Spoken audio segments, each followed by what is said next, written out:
I got to tell you, this puts a big smile on my face because when I was in college and in high school, that's one of the things I did. I worked at a comic book store, and that would have been in the mid to early '90s. So I remember when Dark Horse and Image just came out, and you said Cable, and I remember when Cable came out, and I remember reading the first few episodes of Spawn and how cool Spawn was, and it's taken me back a long way. And now you're working on Batman Beyond. Is that correct? Yes, I'm working on Batman Beyond. This is just one of the books in the series. This is just the second issue right here.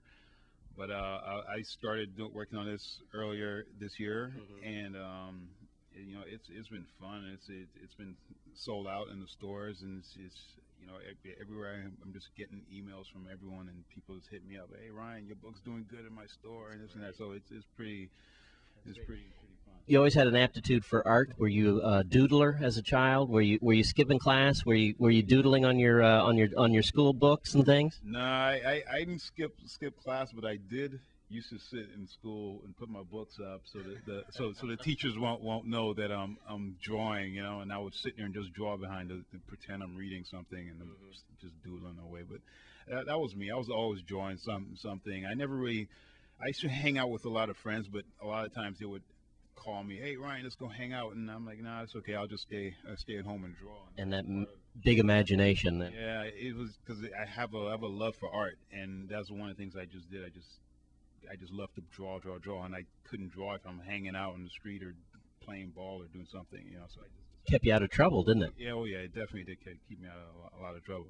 I thought that was important to focus on since a lot of parents out there probably catch their kids drawing when they should be doing their math and thinking, they got to focus on their math in their school, but also catch that because that might be a glimpse into their future and what their aptitude is. And they may be just like you and come out with a nice career in comic books, which is a great career to be in. Well, comics is just one small thing of what I do, and I like to encourage, young people to draw as much as possible because a lot of people I see them all the time. A lot of people they try to do what I do or they try to get to the position where I'm at, and they come, how do I do this? How do I do this? And I see a lot of people they get discouraged really easy, if especially if their art skills aren't there, or if someone else tells them, oh, your stuff is horrible or this and that.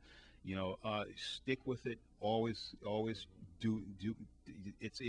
Art is love. It's part of you. It's your soul. So you put your soul on the paper. So you gotta just forget about what other people are doing, and that's what I did. I stuck with it, and I did what I had to do, and I branched off from being a comic book artist to I do a lot of cinematics. I do a lot of film.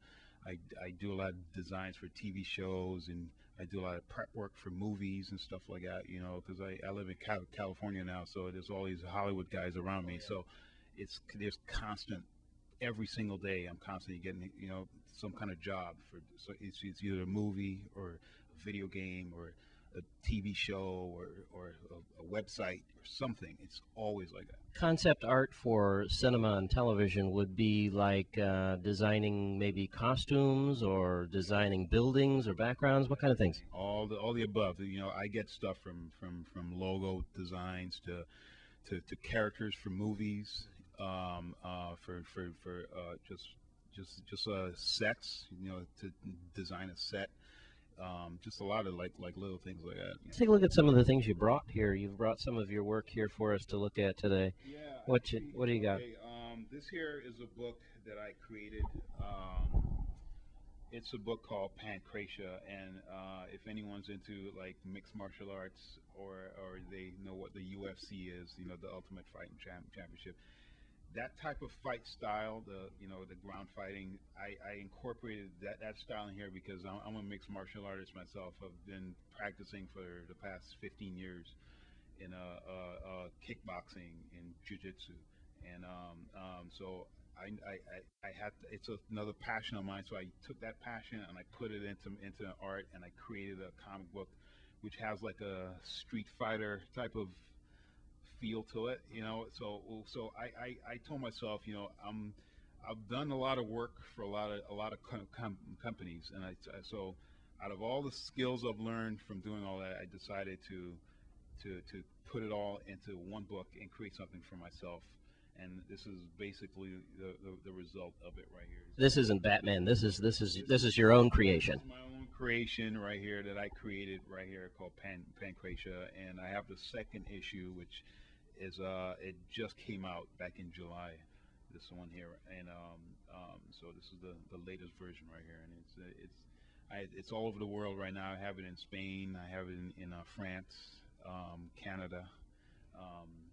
So there's a lot of places. This is You brought some sketches here. Now, some of these you said were completely top secret. Are we going to get into that? yeah, okay. I'm also working on a video game. It's a pretty large video game, over $20 million already pumped into it, and like going on 6 years in production. It's called DC Universe, short DCU, and it's going to be an online game where fans of DC comics, or they like Superman, Batman, that type of stuff. They can go online and they can play. They can create their own character and play on this virtual world as their character, as a superhero, and you get to interact with Batman and Superman and Wonder Woman and Aquaman and all those guys. And I have some art here. I really can't show. Okay. I'll show one. All right, one. Give us one sneak. It's a sneak peek. I'll show one sneak peek. But this is a piece of the Joker that I'm working on right now, and it's going to be in the animation, in the cinematic part of the game. Basically, when you play the game, it's going to get to a point where the game stops and there's a video that's going to kick in, and this is going to be one of the frames that's in the video that's going to kick in the animation. Do you have a message out there for the kids at home that are watching tonight, that are sitting at home doodling when they're thinking of they should be doing their math work, or they should be going out with their kids and out with their friends? Follow your heart. That's what I would tell them. I would tell them to follow your heart and stick to it. Growing up and going through a lot of meeting a lot of people and going through all the life changes, it's very easy to get distracted and thrown off course and this and that, and a lot of times people don't know where they want to go. So anybody can say, hey, why don't you try this out, and then they're doing this out, and they're off course. But if you're into art and you want to do pretty much what I do, what I recommend for you to do is to just follow your heart, stick to what you're doing, keep practicing on your penciling skills. Don't forget about painting and sculpting and all that, because it'll totally help you with the back end of things. Meaning like the technology that exists today. Everything is shooting towards like 3D or some kind of animation and stuff like that. But there's the fundamentals of that comes from sculpting and penciling and painting that people don't even see. So always stick with that, and the computers and all that stuff will come in time. Just don't slow down, and don't let anybody discourage you and tell you not that your stuff is horrible or this and that, unless they're a professional and they know what they're talking about. If they don't know what they're talking about, then don't listen to them. Just keep practicing and keep practicing and keep practicing. Well, it's definitely been a pleasure having you hang out with me today. Ryan Benjamin, a comic book artist, hometown boy makes good, coming back to St. Croix. I'm Jerome Aegean with Channel 8 News.